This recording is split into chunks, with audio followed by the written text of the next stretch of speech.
The pill was used in more than 60% of abortions last year. The court's decision to reject limits on its distribution is a loss for the pro-life community.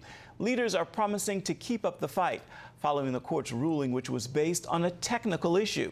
Here's CBN's medical reporter, Lorie Johnson. All 9 justices declined to force the FDA to go back to requiring women see a doctor in person to get Mifepristone, the so-called abortion pill. The FDA did away with that rule, meaning women can now order the pill online and get it by mail. A group of pro-life doctors argued the FDA's move puts women in danger.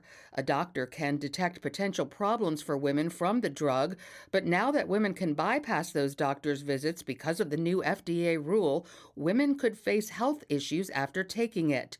One pro-life attorney says FDA documents show that roughly 1 in 25 women will end up in the emergency room because of these drugs. But the court's ruling didn't deal with the facts of the policy. Instead, the justices said the physicians lacked legal standing, meaning they don't have the right to bring the case because they would not personally be harmed by the FDA policy.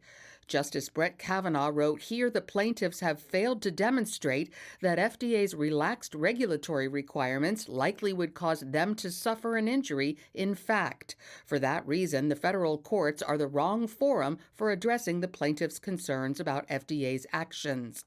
Kavanaugh wrote that pro-lifers could try other ways to change the FDA's move, suggesting the plaintiffs may present their concerns and objections to the president and FDA in the regulatory process, or to Congress and the president in the legislative process. And they may also express their views about abortion and Mifepristone to fellow citizens, including in the political and electoral processes. Alliance Defending Freedom's Erin Hawley, who represents the doctors who brought the lawsuit, said she was disappointed with the ruling.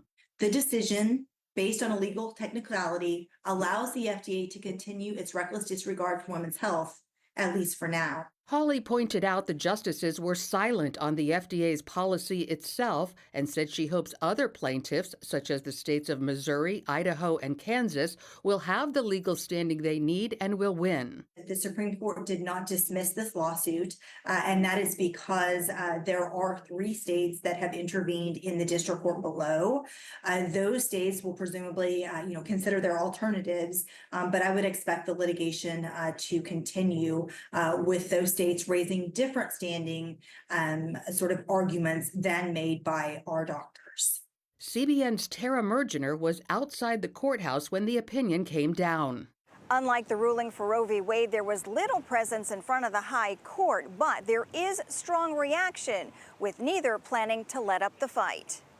Students for Life America said the ruling was disappointing but not surprising, adding, "We expect the case to continue as those harmed by chemical abortion are many." The Heritage Foundation said legal technicalities allow Biden's FDA to continue manipulating its safety rules to push a pro-abortion agenda. And the ruling is likely to become a political football as Democrats make abortion a key issue in this election year. Lorie Johnson, CBN